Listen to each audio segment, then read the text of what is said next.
درود ہے ہی سیدھا، یہ الٹوں کو بھی سیدھا کر دیتا ہے۔ تو درود پڑھیں، اور یہ منہ بھی میٹھا رکھے گا، یہ دل بھی ٹھنڈا رکھے گا، یہ دنیا بھی ٹھنڈی رکھے گا اور آخرت بھی ٹھنڈی کر دے گا۔ درود چراغ بھی ہے، درود کستوری بھی ہے، خوشبو بھی ہے، مہک بھی ہے، شہد بھی ہے، گلاب بھی ہے، کھنڈ بھی ہے، اور سینے کی ٹھنڈ بھی ہے۔ تو درود اپنی طبع کے اندر اچھی طرح سے راسخ کر دیں اور اپنی اولادوں کی طبع میں اس کو راسخ کریں۔ اس سے آپ عملاً دیکھیں گے، میں سالوں کی بات نہیں کرتا، اشروں مہینوں کے اندر آپ فرق پڑتا دیکھیں گے۔ میرے اور آپ کے آقا و مولا نے ارشاد فرمایا، قیامت کے دن میرے سب سے قریب وہ ہوگا جو کثرت سے میرے اوپر درود پڑھنے والا ہوگا۔ تو یہ حضور کی قربت کا ضامن ہے درود۔ تو اس لیے اپنی اولاد کو حضور علیہ السلام پر درود پڑھنے کی ترغیب دو۔ بچپن میں ہی اپنے گھر کے اندر مجالس درود قائم کرو، روزانہ کی بنیاد پہ ہو تو بہت اچھا، نہیں تو ہر 8 دن کے بعد ایک دن ضرور متعین کر لیا جائے۔ جمعۃ المبارک کے دن کثرت کے ساتھ درود پڑھنے کی ترغیب دی گئی ہے، اور فرمایا اس دن فرشتے حاضر ہوتے ہیں۔ درود ایک نہیں ہونا ہے، تمہاری دعا بھی قبول ہو جائے گی۔ چونکہ اللہ تعالیٰ جل شانہ کی یہ شان نہیں ہے کہ بعض کو قبول کر لے اور بعض کو ترک کر دے۔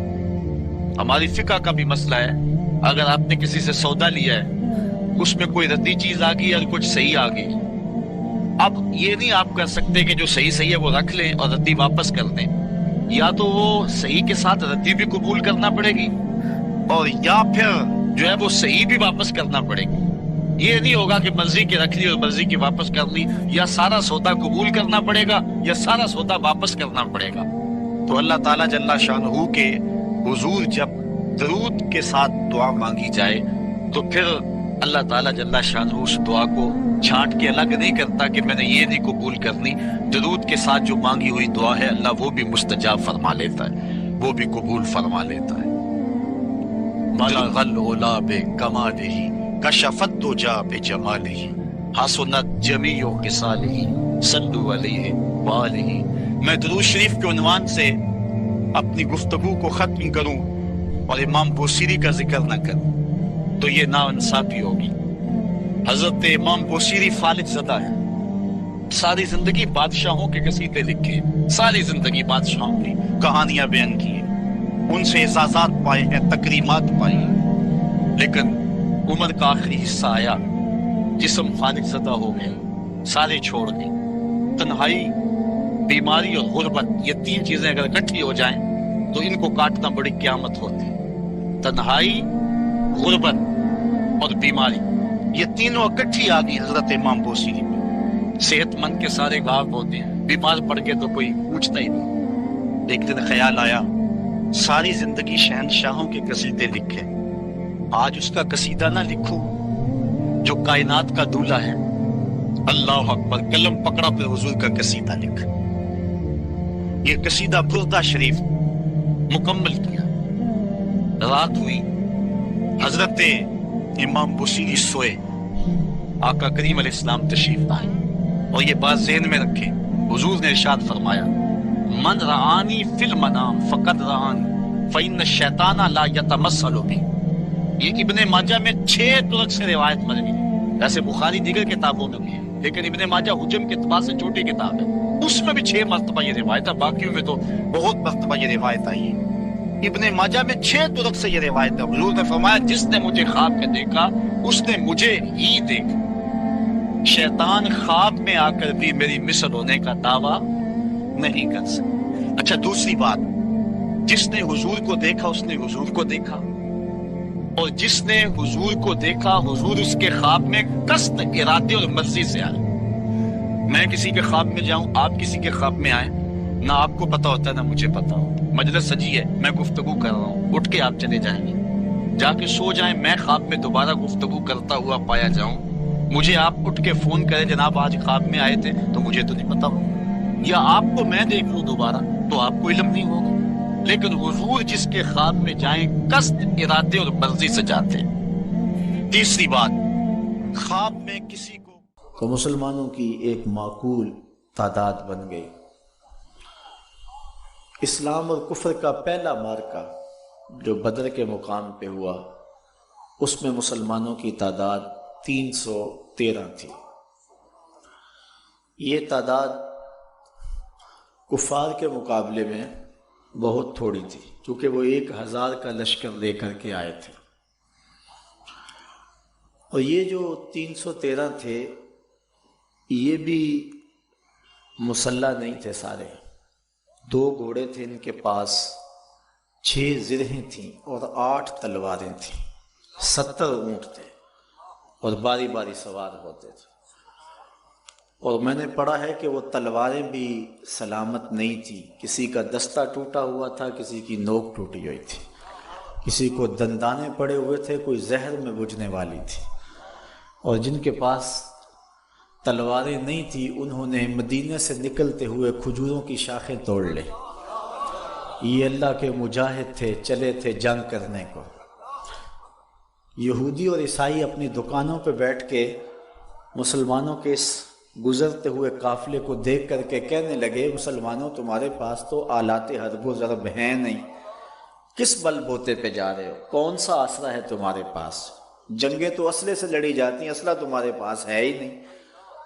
تو مسلمانوں نے جو جواب دیا اس کو مورخ اسلام حفیظ جلندری نے اپنے شاہ نامے میں لکھا۔ حضور بھی چادر رحمت اوڑے اوڑے آگے جا رہے تھے، انہوں نے اشارہ کیا حضور کی طرف اور کہا، نہ تیغ و تیر پر تکیہ، نہ خنجر پر، نہ بھالے پر، بھروسہ ہے تو اس سادی سی کالی کملی والے پر۔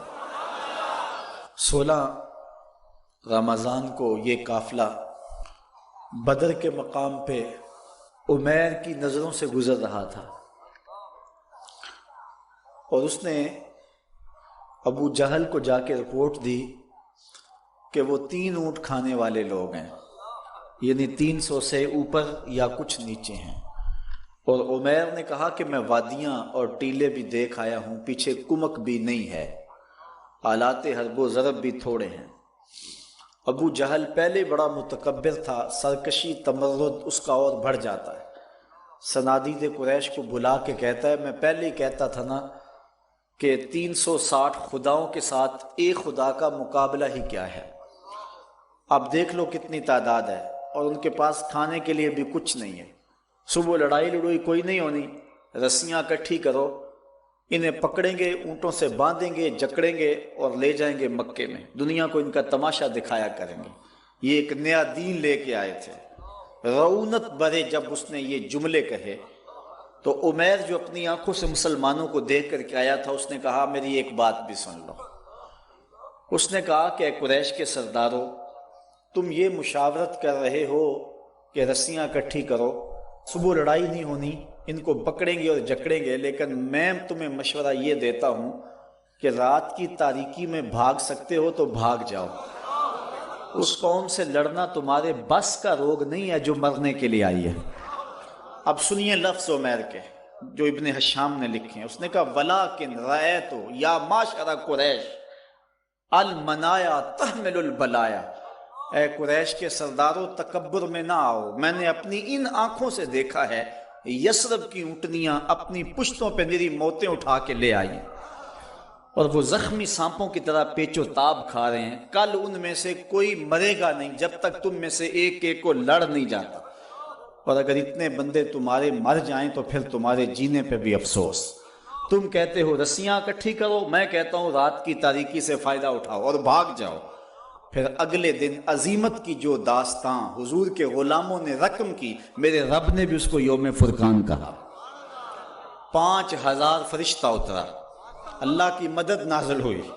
حضرت صدیق اکبر فرماتے ہیں حضور مسجد عریش میں ہیں اور بار بار کہتے ہیں ایسی دعا نہ آج تک کسی نے مانگی ہے اور نہ کوئی مانگ سکتا ہے، ناز والی دعا، اللہم ان تہلک ہذہ العصابہ لم تعبد فی الارض ابدا، اے اللہ میں نہیں کہتا کہ ان کو بچا لے، لیکن پوری کائنات میں تیرے نام لینے والے بس یہی 313 ہیں، میں نہیں کہتا تو انہیں بچا لے، لیکن مالک سن لے اگر یہ نہ رہے تو قیامت تک تجھے بھی رب کوئی نہیں کہے گا۔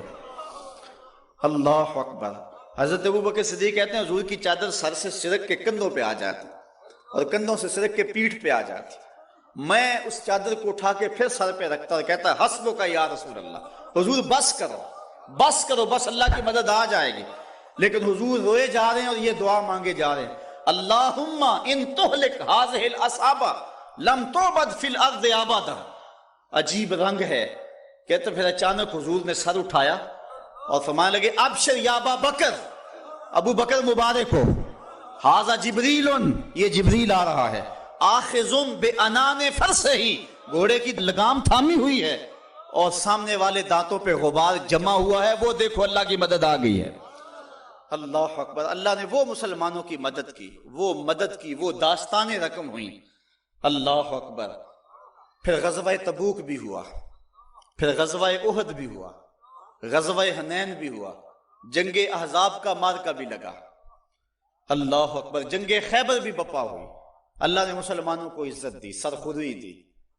پھر وہ وقت بھی آئے. حضرت ابو عبیدہ بن جراح رضی اللہ تعالی عنہ نے حضرت عمر رضی اللہ تعالی عنہ کو لکھا کہ آپ یروشلم آ جائیں، اللہ نے بیت المقدس کو فتح عطا کر دیا. اللہ نے یہ لمحے بھی مسلمانوں کو نصیب فرمائے کہ حضرت عمر کے دور میں بیت المقدس کی آزادی کا مجدہ ملا اور حضرت ابو عبیدہ بن جراح اپنے 4 سپہ سالاروں کے ساتھ جابیہ کے مقام پہ حضرت عمر کا استقبال کرنے کے لیے کھڑے تھے. اور یہودی اور عیسائی بھی مسلمانوں کے امیر کو دیکھنے کے لیے بے تاب تھے. جب حضرت عمر رضی اللہ تعالی عنہ مدینے سے چلے نا تو آپ نے ایک غلام ساتھ لیا اور ایک اونٹنی لی اور سواری باری باری کرتے تھے. جب قریب آیا نا یروشلم تو غلام کی باری اوپر سوار ہونے کی، حضرت عمر کی نکیل پکڑنے کی آگے. غلام نے عرض کی حضور میں اپنی باری چھوڑتا ہوں چونکہ اب دشمنوں کا علاقہ آ گیا. تو حضرت عمر رضی اللہ تعالیٰ نے فرمایا نہیں، میں نکیل پکڑوں گا. جب مسلمان قریب آئے نا اور حضرت عمر کو دیکھا تو یہودی عیسائیوں نے نہیں دیکھا ہوا تھا حضرت عمر کو، تو کہا اس کی تو بڑی دعائی تھی، ہم سمجھتے تھے کوئی قریشی سردار ہوگا، یہ تو غلام ہے، کوئی اس سے زیادہ حسین تو اس کا نوکر ہے جو نکیل تھامے آگے چل رہا ہے، یہ کیسا ہے مسلمانوں کا امیر؟ تو مسلمانوں نے کہا تم دھوکہ کھا رہے ہو، ہمارا امیر وہ نہیں ہے جو سواری پہ سوار ہے، ہمارا امیر وہ ہے جو نکیل تھامے آگے آگے چل رہا ہے. فقط اسلام دنیا میں یہ منظر پیش کرتا ہے کہ آقا چل دیے پیدل، سواری پہ غلام آیا. یہ اسلام نے صرف منظر پیش کیا. حضرت عمر جب قریب آئے تو حضرت ابو عبیدہ بن جراح رضی اللہ تعالیٰ عنہ کو بلایا اور بلا کہا کہ لشکروں کو پیچھے بھیج دو، یہ جو استقبال کرنے ہیں انہیں پیچھے بھیج دو. اور ان کے گلے میں باہیں ڈالی اور حضرت عمر رو پڑے اور پھر کہا ذرا آؤ نا کسی ایک طرف چلیں. اب جدھر جائیں تو لوگ دیکھ رہے تھے. ایک درخت کی اوٹ میں حضرت عمر کھڑے ہو گئے اور حضرت ابو عبیدہ بن جراح امین الامہ، اللہ اکبر، ان کے گلے میں باہیں ڈال کر کے حضرت عمر روئے اور رو کے حضرت عمر نے کہا کہ سنو ذرا لفظ، کہا انا کنا اذل قوم فاذن اللہ بالاسلام. کہا ابو عبیدہ ہم ذلیل لوگ تھے، ہمیں محمد عربی کے جوڑوں نے عزت دی ہے. ہم غریب لوگ تھے، ہم ذلیل لوگ تھے، ہمیں عزت دی ہے تو محمد عربی کی غلامی نے دی ہے. اللہ. اور اقبال نے اسی فلسفے کو جو ہے وہ نچوڑ کے رکھ دیا. وہ کہتا ہے کی محمد سے وفا تو نے تو ہم تیرے ہیں، یہ جہاں چیز ہے کیا لوح و قلم تیرے ہیں. وہ کہتا ہے تو میرے پیارے محمد کو ہو جا، سارا زمانہ تیرا ہو جائے. اللہ اکبر. حضرت عمر رضی اللہ تعالیٰ عنہ مسجد اقصی میں گئے اور جا کہتے این البلال، بلال کہاں ہے؟ بلال حبشی آئے، فرمایا بلال اذان پڑھو. حضرت بلال نے کہا کہ مجھے معاف کیجئے، یہ کسی اور کو کہیے. تو لوگوں نے کہا بلال اللہ کا خوف کرو، امیر المومنین کی بات مانو. حضرت بلال حبشی بوڑھے ہو چکے تھے اس وقت. آپ کھڑے ہو گئے صخرہ کے پاس اور اذان دینا شروع کر دی. میں نے روایت میں پڑھا کہ لہجہ دہلتا ہے کہ جب حضرت بلال کی آواز بلند ہوئی نا اذان میں تو عمر کی آواز چیخوں میں اس سے بھی بلند ہو گئی اور حضرت عمر رو پڑے. حضرت عمر روئے تو سارے صحابہ رو رہے، پوری مسجد اقصی صحابہ کی چیخوں سے گونج رہی ہے. ادھر بلال اذان دے رہے ہیں اور ادھر صحابہ رو رہے ہیں. اور حضرت سیدنا عمر رضی اللہ تعالیٰ عنہ نے کہا فَمَهْمَا نَطْلُبُ الْعِزْ بغیر ما عزنا اللہ بہی اذلنا اللہ. کہا ہمیں عزت ملی ہے حضور کے صدقے، اور اگر ہم نے حضور کے علاوہ اب کسی اور جگہ سے عزت ڈھونڈنا چاہیے نا تو اللہ ہمیں ذلیل کر دے گا، اللہ ہمیں رسوا کر دے گا۔ تو یہ عزتیں اور یہ مرتبہ و مقام جو امت مسلمہ کو ملا، یہ حضور کی چوکھٹ سے ملا ہے، یہ حضور کے در سے ملا ہے۔ حضرت عمر واپس پلٹے، ارض تہامہ میں رکے اور پھوٹ پھوٹ کے رونے لگے۔ کسی نے کہا عمر اتنے جری جوان اور یہ ارض تہامہ اور پھوٹ پھوٹ کے رو رہے ہو؟ تو حضرت عمر فرمانے لگے میرے باپ خطاب نے مجھے کہا تھا کہ یہ 5 اونٹ لائن میں کھڑے کرو، یہی ارض تہامہ تھی۔ کہتے ہیں میں اونٹ لائن میں کھڑے کرنے لگا تو آگے والا سیدھا کرتا تو پیچھے والا ٹیڑھا ہو جاتا، پیچھے والا سیدھا کرتا تو آگے والا ٹیڑھا ہو جاتا۔ پھر میرے باپ خطاب نے مجھے بڑا مارا اور کہا ایک عرب کے بیٹے ہو کر 5 اونٹ لائن میں کھڑے نہیں کر سکتے ہو؟ کہا ایک وہ زمانہ تھا کہ عمر سے 5 اونٹ لائن میں کھڑے نہیں ہوتے تھے۔ کہا آج زمانہ یہ ہے 25 لاکھ مربع میل کی حکمرانی ہے، شرق سے لے کر غرب تک ساری دنیا ایک لائن میں کھڑی ہے، یہ محمد کے جوڑوں کا صدقہ نہیں ہے تو اور کیا ہے؟ اللہ کی محمد سے وفا تو نے تو ہم تیرے ہیں، یہ جہاں چیز ہے کیا لوح و قلم تیرے۔ حضور سے وفا کے رشتے کو استوار تو کر کے رکھ۔ حضرت سفینہ رضی اللہ تعالیٰ عنہ حضور کے صحابی ہیں، جنگل میں جا رہے ہیں، ایک شیر نے انسانی بو پائی تو آپ کی طرف دوڑتا ہوا آیا۔ ایک شیر کو آتے ہوئے دیکھ کر کے حضرت سفینہ گھبرائے نہیں ہیں، بلکہ شیر کو کہتے ہیں یا ابا الحارث انا مولا رسول اللہ۔ اور جنگل کے شیر جانتا نہیں میں کون ہوں، میں حضور کا غلام ہوں۔ شیر نے 2 مہلانی شروع کر دی اور آگے چلنے لگا، اور اس نے زبان حال سے کہا اگر تو حضور کا غلام ہے تو میں تیرا غلام ہوں، تو حضور سے وفا کا رشتہ استوار کر کے تو دیکھ، سارا زمانہ تیری غلامی اختیار نہ کر گیا تو کہنا حضور سے محبت کا رشتہ استوار کر، تعلق کا رشتہ استوار کر۔ آج ہماری ناکامی یہ ہے کہ حضور سے ہم دور ہو گئے۔ اقبال نے اس دکھ کو اپنے انداز میں بیان کیا، اے تہی از ذوق و شوق و سوز و درد، می شناسی اسر ما با ما چے کرد، اسر ما ماز ما بیگانہ کرد، از جمال مصطفیٰ بیگانہ کرد۔ وہ کہتا ہے تو سمجھتا ہے کہ ہمارے ساتھ کیا ہوا ہے؟ ہمارے عہد کی ستم ظریفی یہ ہے کہ اس نے ہمیں ہم سے دور کر دیا۔ عہد ما ماراز ما بیگانہ کرد، ہمارے دور نے ہمیں ہم سے دور کر دیا۔ کیوں؟ از جمال مصطفیٰ بیگانہ کر، اس نے ہمیں حضور سے دور ہٹا دیا ہے۔ ہم سمجھتے ہیں کہ شاید ہم مادی ترقی کریں گے تو دنیا پہ غالب ہوں گے۔ حضرت عمر کا یہ قول میری آج کی اس تقریر کا نقطہ کمال ہے۔ آپ فرماتے ہیں اللہ نے جس وجہ سے ہمیں پہلے دن عزت دی تھی، اگر ہم نے اس کو چھوڑا تو ہمیں ذلت ملے گی، اگر اس عزت کے نشان سے وابستہ رہیں گے تو عزتیں ملتی رہیں گی۔ اور اس فلسفے کو اقبال نے اپنے الفاظ میں یوں بیان کیا کی محمد سے وفا تو نے تو ہم تیرے ہیں۔ آسمان سے صدا آ رہی ہے کی محمد سے وفا تو نے تو ہم تیرے ہیں، یہ جہاں چیز ہے کیا لوح و قلم تیرے ہیں۔ قلم بھی تیرے ہاتھ میں دیں گے، لوح بھی تیرے ہاتھ میں دے دیں گے، پھر اپنی تقدیر خود ہی لکھتا رہنا، جو لکھتا رہے گا وہی کرتے رہیں گے۔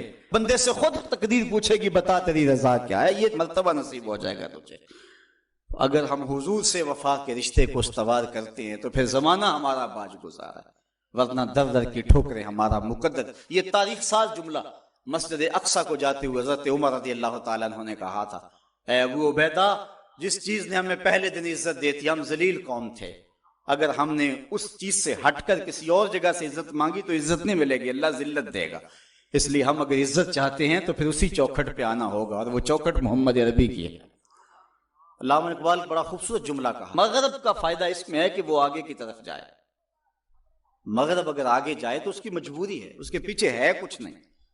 اگر مغرب پیچھے پلٹے تو پیرس کی گلیوں میں کیچڑ نظر آتا ہے، اگر پیچھے پلٹے مغرب تو سوائے اندھیرے کے کچھ نظر نہیں آتا۔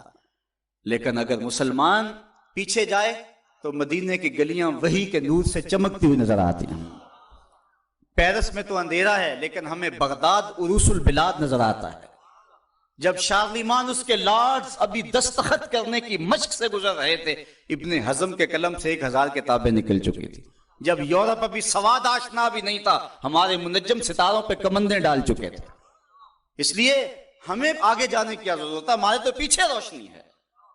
ہمارے پیچھے نور ہے، پیچھے اجالے. وہ ایک زمانہ تھا کہ بش نے کہا تھا، آپ کو یاد ہوگا 9/11 کے واقعہ کے بعد، کہ ہم تمہیں پتھر کے زمانے میں دھکیل دیں گے. تو مصطفی اجتماع کے موقع پہ میں نے متصل چند دن بعد بیان کے گفتگو کرتے ہوئے کہا تھا کہ گوری چمڑی والوں کے لیے پتھر کا زمانہ تو نامانوس ہوگا، لیکن ہماری زندگی کا سارا حسن تو اسی پتھر کے زمانے میں پڑا ہوا ہے. میں نے کہا تھا ڈراتے ہو میں اس زمانے سے، ہمیں تو لے جاؤ اس پتھر کے زمانے میں جہاں کھجور کی چٹائی پہ بیٹھ کے محمد عربی زمانے کو زندگی کا درس دے رہے ہیں.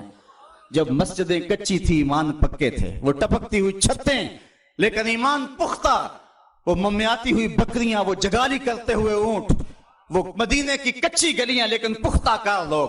ہمیں تو لے جاؤ اس زمانے کے اندر جہاں زندگی کا حسن تھا اور زندگی کا جمال پایا جاتا تھا. زندگی کا سارا حسن اگر ہم ڈھونڈتے ہیں تو ہمیں اس زمانے میں ملتا ہے. اللہ اکبر. کبھی ہے نوجوان مسلم تدبر بھی کیا تو نے، وہ کیا گردوں تھا تو جس کا ہے کہ ٹوٹا ہوا تارا، تجھے آبا سے اپنے نسبت ہو نہیں سکتی، وہ کردار تو گفتار وہ ثابت تو سیارہ. وہ موتی علم و حکمت کے کتابیں اپنے آبا کی، جو دیکھا ان کو یورپ میں تو دل ہوتا ہے سی پارا. صاحبو آئیے ہم اپنے اس دور کی طرف پلٹنے کی کوشش کریں، اس دور حسین کی طرف، اس خوبصورت زمانے کی طرف، محبتوں کے اس سلسلے کی طرف جہاں نور ہی نور اور روشنی ہی روشنی نظر آتی ہے، جہاں اجالے ہی اجالے نظر آتے ہیں، جہاں محبتوں کے کھلے ہوئے گلاب نظر آتے ہیں. ہماری زندگی کا سارا حسن، ہماری زندگی کا سارا جمال اور ہماری زندگی کی ساری روشنی اسی دور فرخ فال کے اندر ہے اور اسی دور حسین کے اندر ہے. ہم نے پلٹنا اور اپنے آپ کو کھینچ کے پھر لے جانا ہے حضور کے اس دور کے اندر جب انسانی زندگی کو بانگ پن تھا، جب حضور سے وفا کے رشتے اتنے گہرے تھے کہ عورتیں بھی حضور سے وفا کی بات کرتی تھی اور مرد بھی حضور سے وفا کی بات کرتے تھے، بچے بھی حضور سے وفا کی بات کرتے تھے. محبتوں کا سلسلہ، آج وفا کا سلسلہ ٹوٹ گیا. آج حضور کی توہین ہوتی ہے تو کسی کو بولنے کی توفیق نہیں ہوتی. جمہوریت پہ بات ہوتی ہے تو سارے بول پڑتے ہیں، محمد عربی کو گالی دی جاتی ہے تو کسی کو توفیق نہیں ہوتی ہے.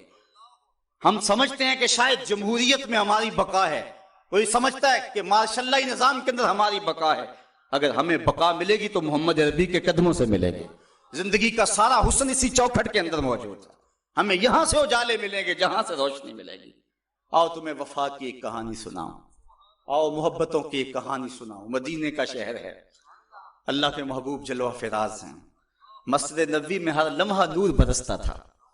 آقا تشریف فرماتے اور صحابہ حضور کے گرد یوں بیٹھتے جس طرح چاند کے گرد ہالہ ہوتا ہے اور بدر تمام کے گرد ستارے ہوتے ہیں. آقا باز و تلقین کرتے، لوگ سنتے، من میں اتارتے، روحوں کو تازگی دیتے. ایک چھوٹا سا بچہ ہے جو ننھے ننھے پاؤں سے چل کے مسجد نبوی میں پہنچ جاتا ہے. نام اس کا عمیر ہے. بمشکل سے بولنا سیکھا ہے اس نے. آقا کریم علیہ السلام کی خدمت میں کبھی وہ اپنے چچا جلاس بن سوید کے ساتھ جاتا ہے، کبھی وہ اکیلا بھی چلا جاتا ہے. ایک دن اس کا چاچا نہیں گیا لیکن بچہ گیا اور حضور کی بات سنی. آقا کریم نے آخرت کے بارے میں، قیامت کے بارے میں نقشہ بیان کیا.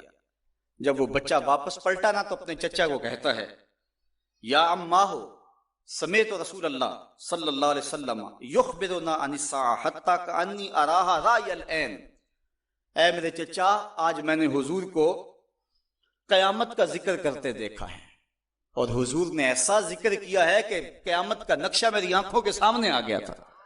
یہ بات جو ہے وہ اس بچے نے اپنے چچا کو سنائی کیونکہ چچا آج غیر حاضر تھا اور بیٹا چاہ رہا تھا کہ میں اپنے چچا کو بھی حضور کی مجلس سے وہ سنی ہوئی بات بتا دوں اور جو محروم ہو گیا اس کی محرومیاں دور ہو جائیں. لیکن اس کا چاچا جلاس بن سوید ازلی بدبخت تھا. اس نے کہا، واللہ لو کان محمد صادقا لنحن شر من الحمیر. اللہ کی قسم اگر محمد سچا ہے نا تو ہم گدھوں سے بھی پھر گئے گزرے ہیں. جب یہ بات کہی اس نے تو اس بچے کے پاؤں تلے سے زمین نکل گئی کہ میرا چچا کیا بول رہا ہے. یہ تو مجھے انگلی لگا کہ مسجد نبوی میں لے جایا کرتا تھا اور اس نے یہ کیا بات کہہ دی، یہ تو منافق نکلا. اللہ اکبر. اس بچے کی حیرت کی انتہا نہ رہی کہ یہ کیا ماجرا ہو گیا. اس بچے نے جو لفظ کہا اب سنیے. اس نے کہا، یا امی، اے میرے چچا، واللہ انکا کنت من احب الناس لا قلبی. اللہ کی قسم میرے دل کو سب سے اچھا اگر کوئی لگتا تھا بندہ تو وہ تو تھا. میں تیرے سے پیار کرتا تھا اس لیے کہ تو مجھے انگلی سے لگا کے حضور کی چوکھٹ پہ لے جایا کرتا تھا، مجھے اس لیے تو پسند تھا، مجھے کائنات میں سب سے محبوب تو تھا۔ واللہ لقد اصبحت الان ابغضهم الی قلبی جمیعا، اور اب میری حالت یہ ہے جتنا برا تو لگتا ہے واللہ مجھے کوئی بھی نہیں لگتا۔ یا عم انا بین الاسنتین، ہمارے ماں باپ قربان اس بچے کے۔ حضرت عمیر بن سعد رضی اللہ تعالیٰ عنہ کہتا یا عم، اے میرے چچا، واللہ انکا کنت من احب الناس الی قلبی، اس زمانے میں سب سے پیارا مجھے تو لگتا تھا۔ واللہ لقد اصبحت الان ابغضهم الی قلبی جمیعا، اور آج سب سے زیادہ مجھے برا تو لگتا ہے۔ آگے لفظ سنیے بچے کے، یا عم انا بین الاسنتین، چچا جی اب میں ایسے دو راہے پہ کھڑا ہو گیا ہوں، دو راستے جاتے ہیں۔ ایک راستہ تو میرے لیے یہ ہے، اما ان اخون اللہ و رسولہ فلا اخبر الرسول، ایک راستہ تو یہ ہے کہ میں اللہ اور اس کے رسول سے خیانت کروں اور جو تیری بات ہے وہ رسول اللہ کو نہ بتاؤں۔ ایک تو یہ راستہ ہے کہ میں حضور سے خیانت کروں، اللہ سے بھی خیانت کروں، اور جو تو نے کہا ہے، جو تو نے بدتمیزی کی ہے، میں وہ بات حضور کو نہ بتاؤں۔ وَإِمَّا أَنْ أُخْبِرَ الرَّسُولَ وَلْيَكُنْ مَا يَكُونُ، اور دوسرا راستہ میرے پاس یہ ہے کہ جو تو نے کہا ہے میں جا کے حضور کو بتاؤں، پھر جو ہو سو ہو۔ بس اب میرے پاس دو ہی راستے ہیں۔ فقال جلاس بن سوید، اس کے چچا جلاس بن سوید نے کہا، انت طفل غض لا یصدقک الناس فقل ما شئت، تو نا سمجھ سا بچہ ہے، چھوٹا سا بچہ ہے، تیری بات کس نے ماننی ہے، جا جو جی چاہتا ہے کہہ لے۔ وہ بچہ اٹھا اور حضور کی مجلس میں پہنچ گیا، حضور کی چوکھٹ پہ حاضر ہوا، اور وہ بچہ کیا کہتا ہے، صاحبو ان کانوں سے نہیں، ان جملوں کو دل کے کانوں سے سننا ہے، اور اس دعا کے ساتھ اللہ ہماری نسل کو بھی حضور کا ایسا پیار دے، حضور کی محبتیں دے۔ وہ کیا کہتا ہے، یا رسول اللہ صلی اللہ علیہ وسلم، الجلاس بن سوید خان اللہ و رسولہ، حضور جلاس بن سوید نے اللہ اور اس کے رسول سے خیانت کی ہے، وَهُوَ عَمِّي، اور میرا چچا لگتا ہے۔ اگلے لفظ سنیے، وَقَدْ تَبَرَّأْتُ إِلَى اللَّهِ ثُمَّ إِلَيْكَ مِنْهُ، حضور میں پہلے اللہ کے حضور پھر آپ کے حضور اس سے بیزاری کا اعلان کرتا ہوں۔ حضور میرا اس سے کوئی تعلق نہیں ہے، میرا اس سے کوئی واسطہ نہیں ہے، میں اللہ سے بھی کہتا ہوں میرے مالک میرا چچا سے کوئی تعلق نہیں ہے چونکہ وہ تیرے محمد کا دشمن ہے۔ حضور میں آپ سے بھی کہتا ہوں کہ میرا میرے چچا سے کوئی تعلق نہیں ہے چونکہ وہ آپ کا دشمن ہے۔